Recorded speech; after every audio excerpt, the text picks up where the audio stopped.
Me llamo Dmitry Alexeyevich Volkov, y llevo 57 años sobre estas aguas que ahora me aterrorizan de maneras que jamás imaginé posibles. Nací en el pequeño puerto de Archangelsk en 1840, hijo de un constructor de barcos y una costurera que murió cuando yo tenía apenas 9 años de tuberculosis.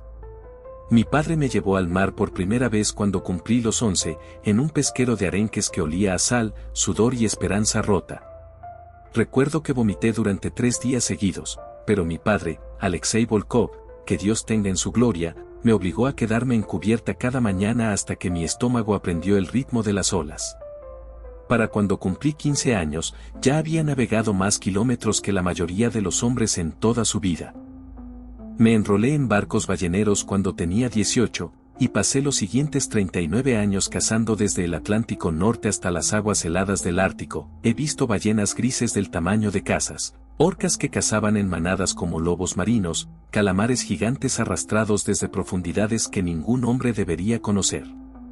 Me casé a los 28 con Ekaterina, una mujer de Murmansk con ojos del color del hielo marino y manos que podían coser redes más rápido que 3 hombres juntos.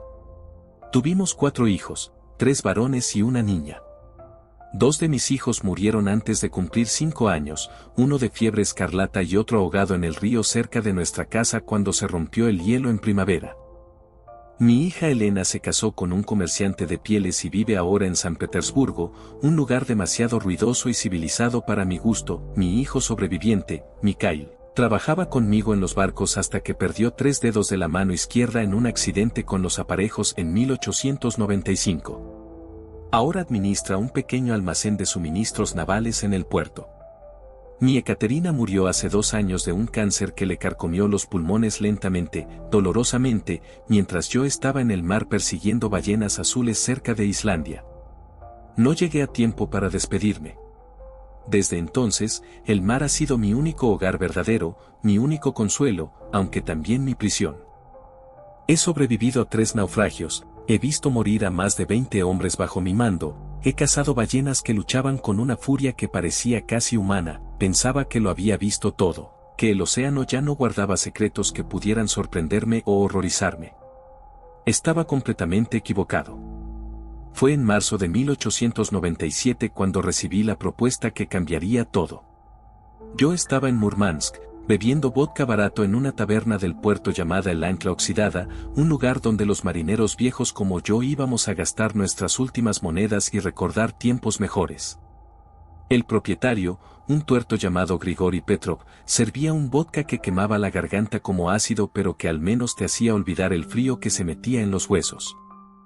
Yo estaba sentado en mi mesa habitual, cerca del fuego, cuando se acercó un hombre que nunca había visto antes. Era alto, delgado como un poste, vestido con un abrigo negro de lana fina que era demasiado elegante para un lugar como ese. Tendría unos 40 años, calculé, con cabello oscuro peinado hacia atrás con aceite y unos ojos grises que parecían evaluar cada centímetro de mi persona como si fuera una mercancía en el mercado. Se sentó frente a mí sin pedir permiso, colocó un maletín de cuero sobre la mesa mojada, y dijo en un ruso perfecto pero con un acento que no pude identificar del todo: Capitán Volkov, he oído que usted es el mejor arponero que ha navegado estas aguas en los últimos 30 años. Le respondí que probablemente había mejores, pero que todos estaban muertos o demasiado borrachos para sostener un arpón derecho. Él sonrió, pero fue una sonrisa sin calor, puramente mecánica. Me dijo que su nombre era Víctor Stanislavovich Komarov, y que representaba a una compañía de inversión privada con sede en Vladivostok, aunque se negó a decirme el nombre de la empresa. Me explicó que estaban organizando una expedición muy particular, una misión de recuperación en aguas profundas del mar de Barents, y que necesitaban un capitán con experiencia en cazas difíciles, alguien que no se asustara fácilmente y que pudiera mantener la disciplina en una tripulación bajo circunstancias extremas.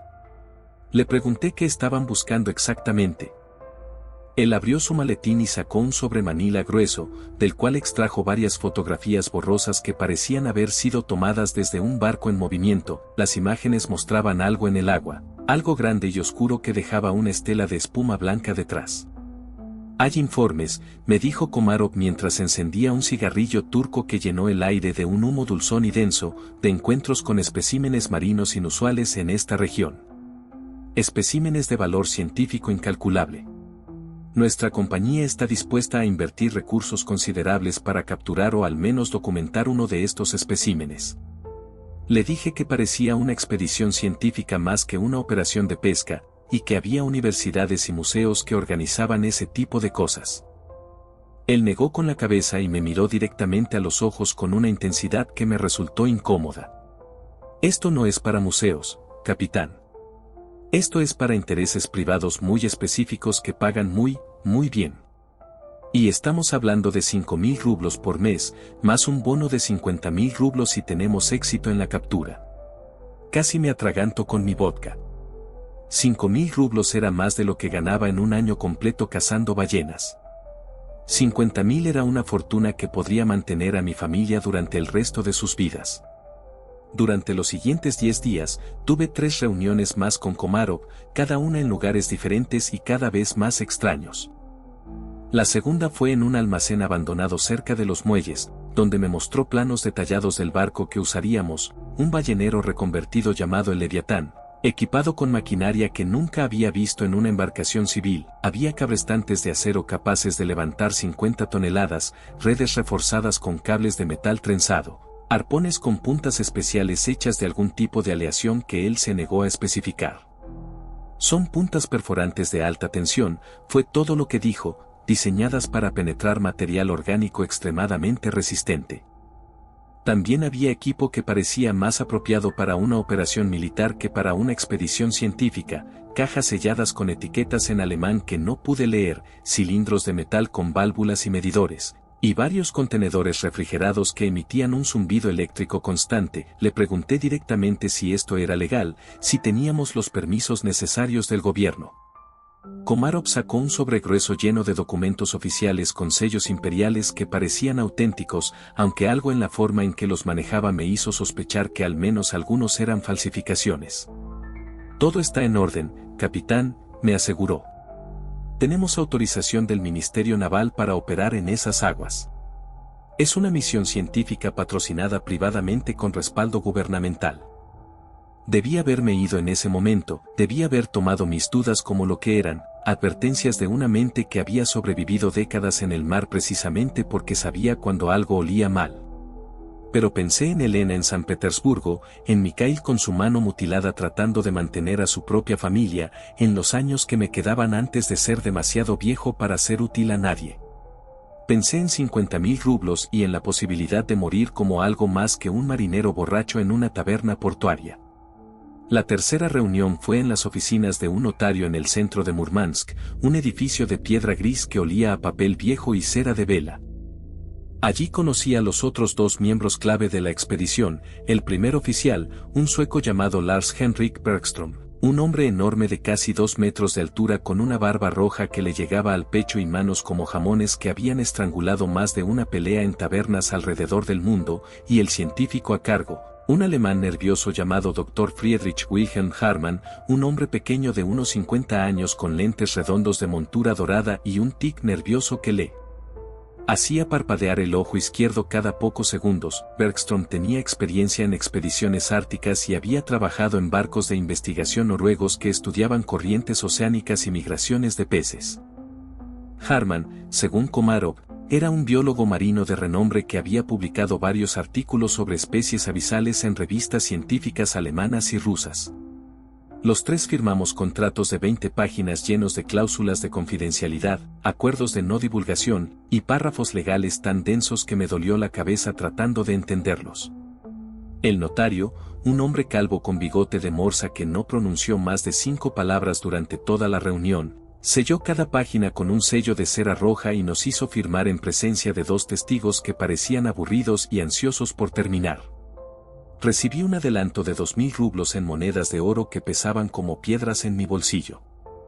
Esa noche bebí más de lo que debería y soñé con Ekaterina, quien me miraba con sus ojos de hielo y negaba con la cabeza lentamente, como solía hacer cuando yo tomaba decisiones que ella consideraba imprudentes.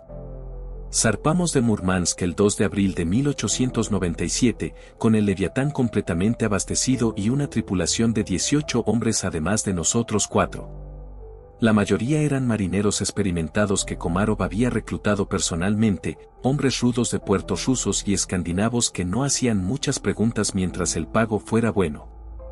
Había entre ellos un arponero finlandés llamado Jussi Koskinen que tenía cicatrices de garfio de ballena en todo el brazo izquierdo, dos hermanos polacos, Piotr y Stanislav Wojcik, que trabajaban en la sala de máquinas y hablaban tan poco que algunos pensaban que eran mudos, y un cocinero de barco ruso llamado Ivan Morozov que preparaba el mismo estofado grasiento todos los días pero que al menos lo hacía caliente y abundante. También había 3 hombres que claramente no eran marineros comunes.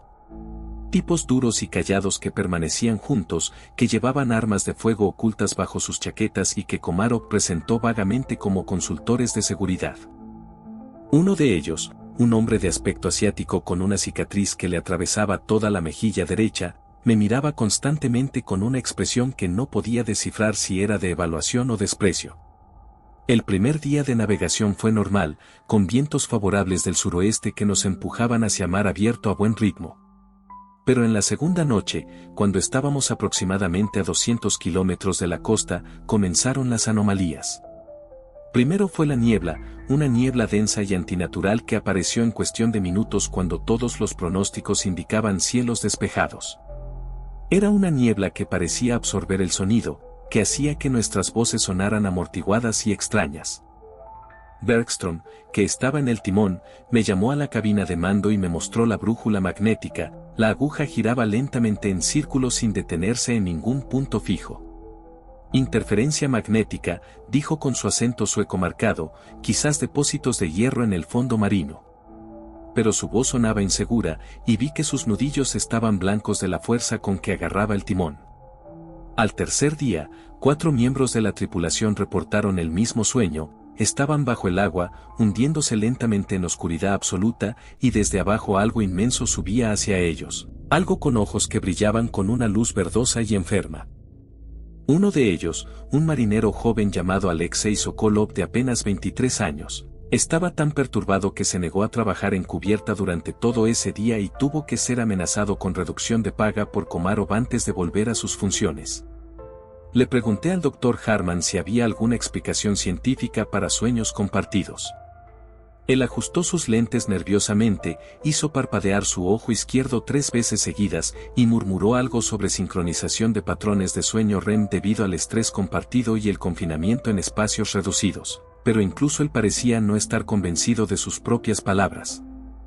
Esa tarde, mientras revisaba las cartas náuticas en mi camarote, noté que las coordenadas a las que nos dirigíamos, 74 grados 32, N, 45 grados 18, E, estaban marcadas en rojo en todos los mapas más antiguos con una anotación en ruso antiguo que decía Vode Diavola, aguas del diablo. Le pregunté a Komarov sobre esto durante la cena.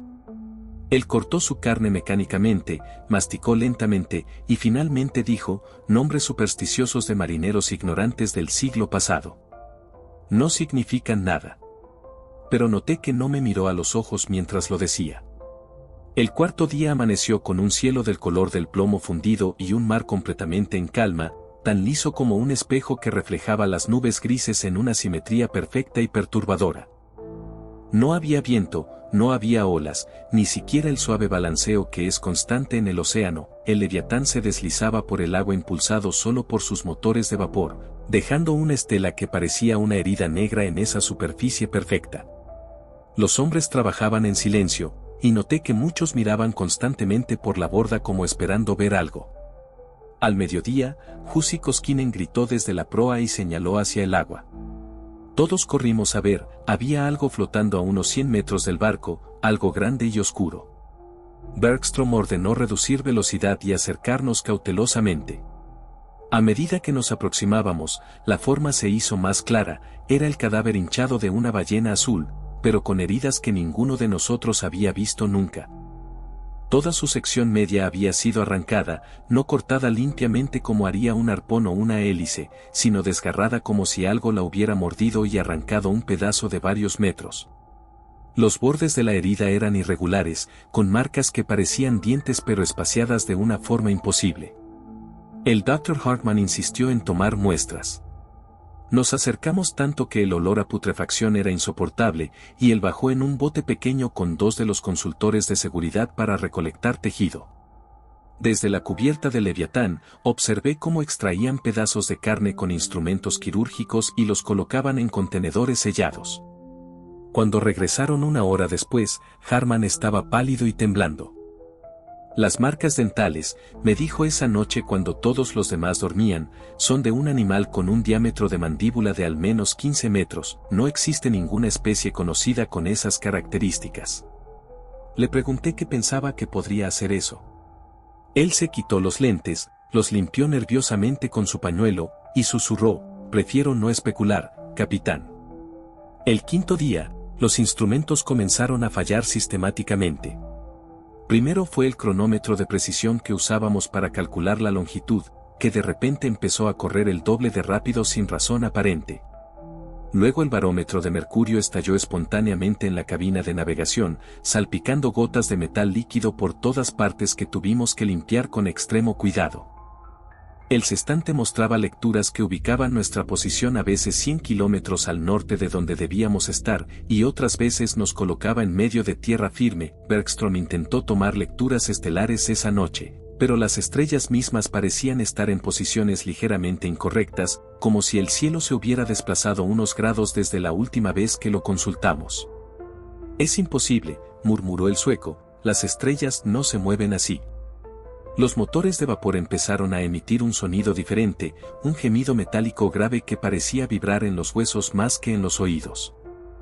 El ingeniero jefe, uno de los hermanos Boisic, reportó que la temperatura del agua de enfriamiento estaba más fría de lo que debería ser a esa profundidad y latitud, casi rozando el punto de congelación cuando debería estar varios grados más cálida. Por la noche, varios hombres juraron haber visto luces bajo la superficie del agua, luces que se movían en patrones circulares a profundidades de al menos 50 metros, brillando con ese mismo tono verdoso enfermizo de los sueños compartidos. El sexto día llegamos a las coordenadas exactas que Komarov había especificado. El mar allí era de un color diferente al agua circundante, más oscuro, casi negro, como si la profundidad fuera mucho mayor o como si algo en el agua absorbiera la luz. Komarov nos ordenó detener los motores y comenzar los preparativos para el despliegue del equipo. Pasamos las siguientes 6 horas bajando los enormes cabrestantes, extendiendo las redes reforzadas, preparando los arpones especiales y calibrando los sensores de profundidad. El Dr. Hartman instaló una serie de hidrófonos, micrófonos submarinos que podían captar sonidos a kilómetros de distancia bajo el agua. En cuanto los activó, los altavoces en cubierta comenzaron a emitir ruidos que helaron la sangre, crujidos profundos y resonantes, como el sonido de un glaciar rompiéndose pero amplificado 100 veces, y debajo de eso, algo que casi podría haber sido una voz, un canto grave e inhóspito que subía y bajaba en tonos que parecían diseñados para provocar náuseas. Varios hombres vomitaron por la borda. Jussi Koskinen se cubrió los oídos con las manos y gritó en finlandés para que apagaran esos malditos aparatos. Harman obedeció rápidamente, pero incluso después de que los altavoces se silenciaron, todos juraríamos que aún podíamos oír ese canto, vibrando en algún lugar profundo dentro de nuestros cráneos. Al caer la noche del sexto día, Komarov ordenó que comenzáramos el descenso de las redes y los sensores a primera hora de la mañana siguiente. Esa noche casi nadie durmió. Yo estuve en cubierta hasta las 3 de la madrugada, fumando los últimos cigarrillos que me quedaban y observando esa agua negra e imposible que nos rodeaba. Pensé en Ekaterina, en cómo me había advertido tantas veces que mi avaricia me llevaría a lugares donde no debía estar. Pensé en mis hijos muertos, en si los vería pronto, pensé en darle la orden a Bergstrom de girar el barco y regresar a Murmansk, en devolver el dinero y olvidar todo este asunto. Pero sabía que era demasiado tarde para eso. Ya estábamos aquí. Ya habíamos cruzado algún umbral invisible, y la única dirección posible era hacia adelante, hacia abajo, hacia cualquier infierno acuático que esperaba en esas profundidades enfermas. Cuando el sol salió en la mañana del séptimo día, comenzamos el descenso.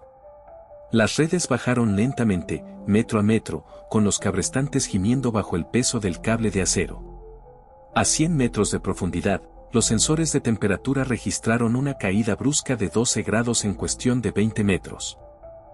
A 200 metros, el cable comenzó a vibrar como si algo lo estuviera tocando desde abajo, golpes rítmicos que se sentían a través de todo el mecanismo. A 350 metros, uno de los hidrófonos que habíamos bajado junto con las redes captó algo, no el canto de antes, sino un sonido de respiración, masivo y lento, como el resoplido de un fuelle del tamaño de una catedral.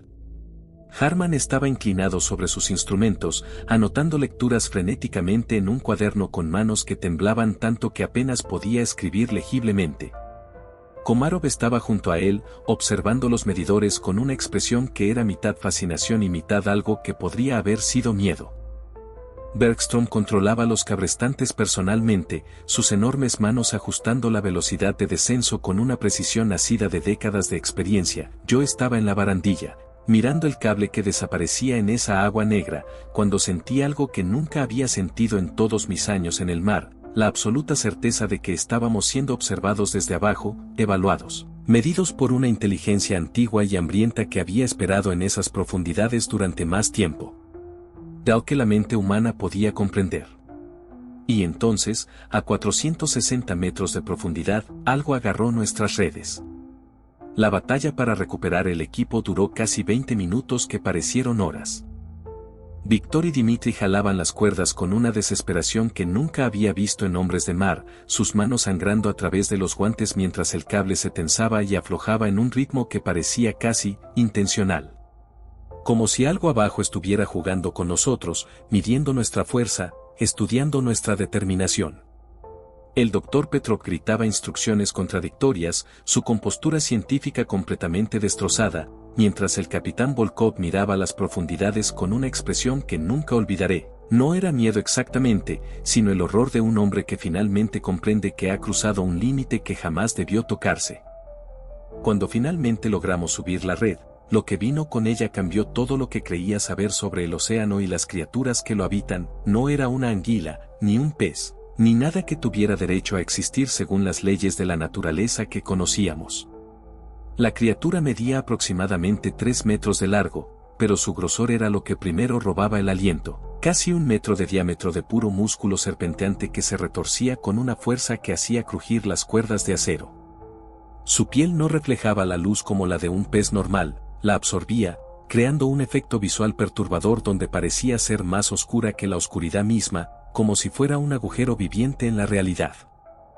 Cuando nos acercamos con las linternas, vimos que su superficie estaba cubierta por escamas que no eran realmente escamas sino placas de algo que parecía quitina mezclada con hueso, cada una grabada con patrones que mis ojos se negaban a enfocar correctamente, como si estuvieran en constante movimiento aunque permanecían perfectamente quietas. La cabeza era lo más perturbador.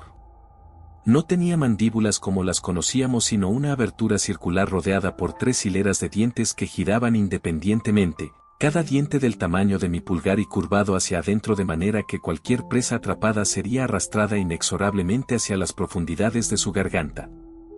Pero lo que me heló la sangre fueron los ojos, 6 de ellos, dispuestos en 2 filas de 3 a cada lado de su cabeza alargada, y cada uno poseía una inteligencia que ningún pez debería tener.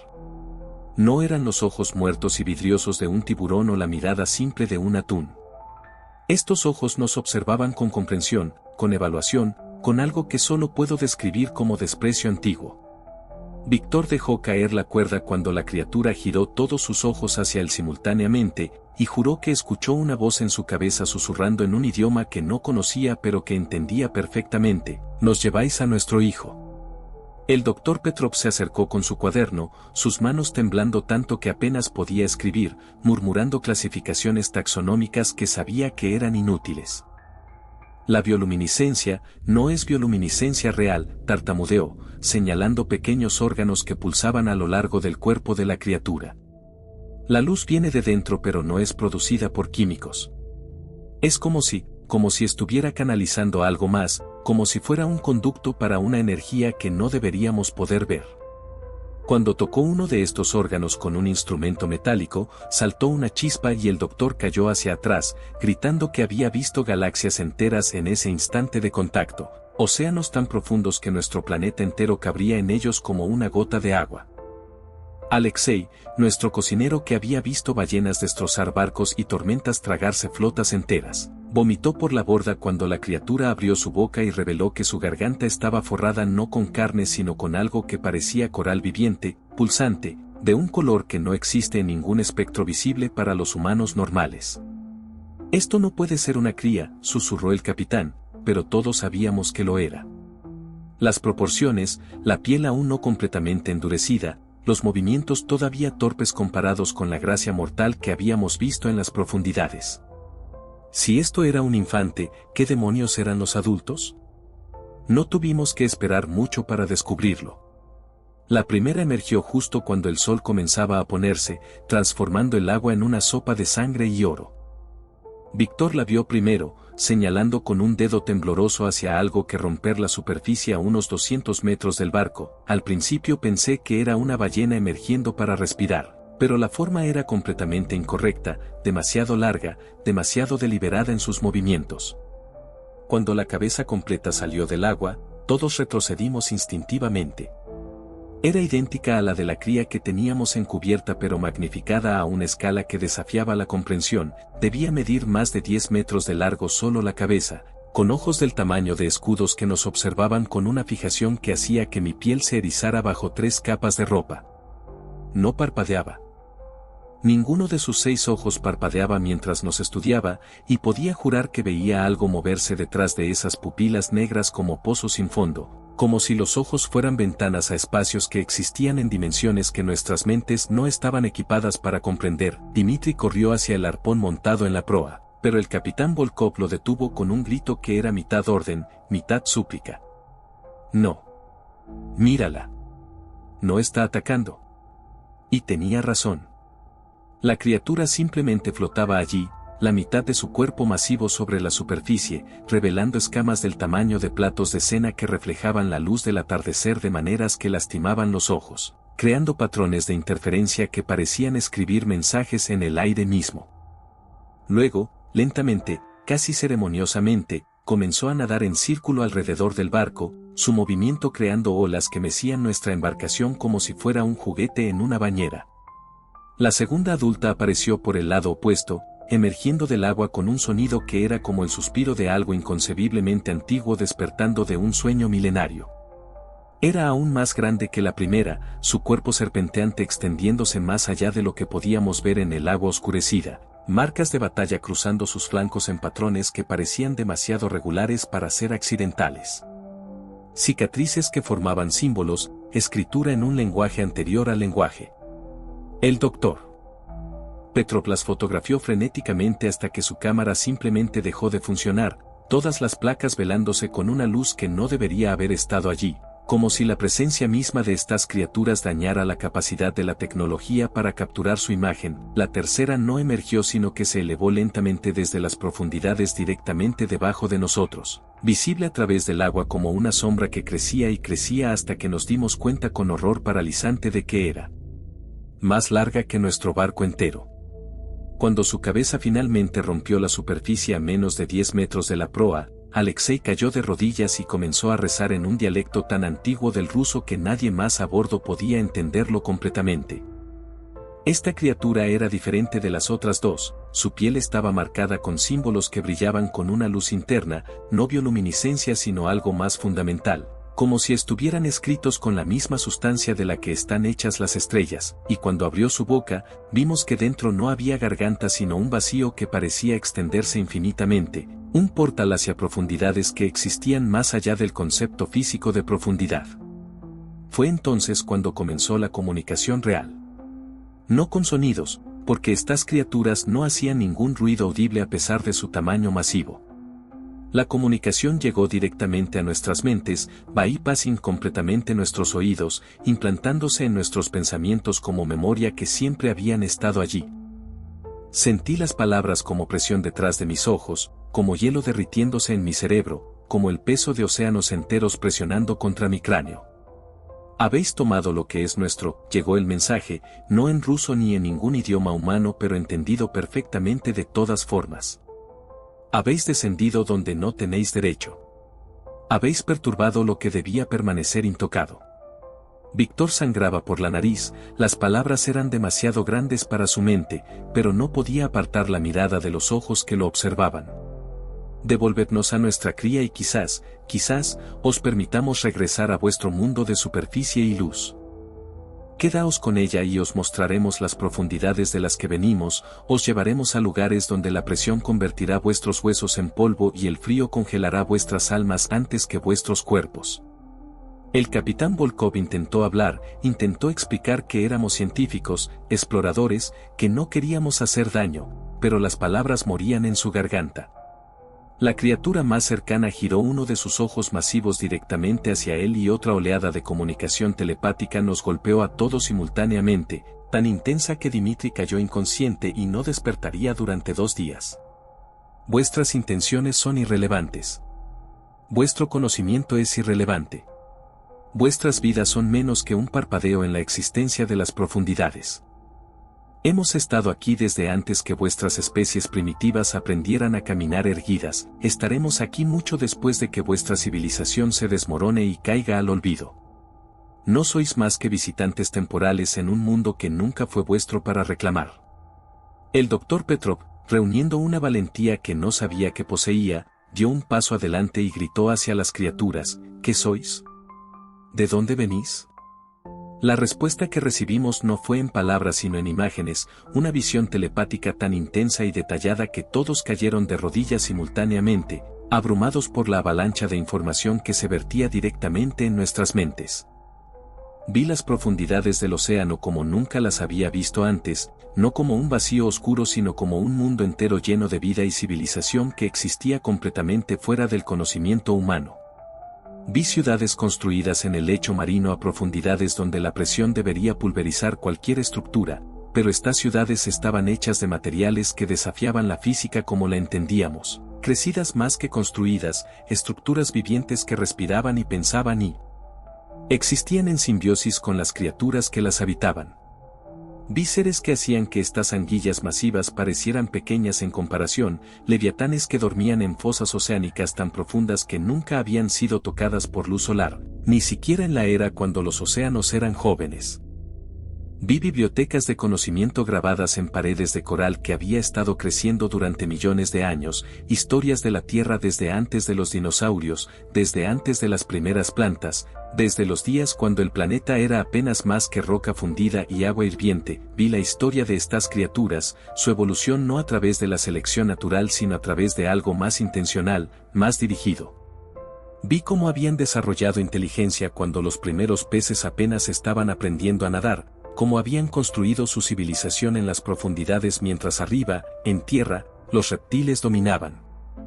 Vi cómo habían observado el surgimiento de los mamíferos, el dominio de los dinosaurios y su extinción, el surgimiento de la humanidad, todo desde las profundidades, observando pero nunca interfiriendo, manteniendo su existencia oculta porque sabían que la humanidad no estaba lista para enfrentar la verdad de que no era la única especie inteligente en este planeta, y ciertamente no la más antigua ni la más avanzada, y vi advertencias, imágenes del futuro si continuábamos nuestro camino actual de exploración imprudente. Vi barcos de perforación penetrando demasiado profundo, despertando cosas que habían dormido durante eones, liberando presiones y sustancias que convertirían océanos enteros en zonas muertas. Vi ciudades costeras tragadas por tsunamis creados no por terremotos sino por el enfado deliberado de inteligencias antiguas finalmente hartas de la invasión humana. Vi el océano mismo volviéndose contra nosotros, no porque quisiera sino porque lo habíamos dejado sin opciones. Cuando la visión finalmente terminó, todos estábamos llorando, sangre mezclándose con lágrimas, nuestras mentes apenas capaces de contener lo que habíamos visto. El mensaje final fue claro: devolved a nuestra cría.